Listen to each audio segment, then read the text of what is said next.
sometimes I forget to put stuff underneath of my projects and get some glue drippings and some stain and things like that on this table. And every now and then, got to take a really fine grit sandpaper and just knock it down.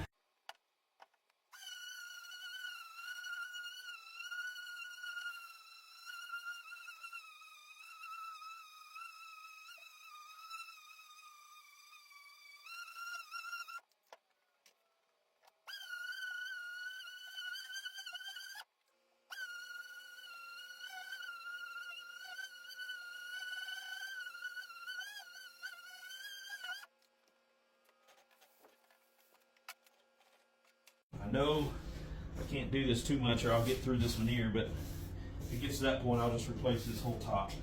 And just like that, it's nice and smooth again. It's not real pretty, but it's nice and smooth and doesn't catch on stuff.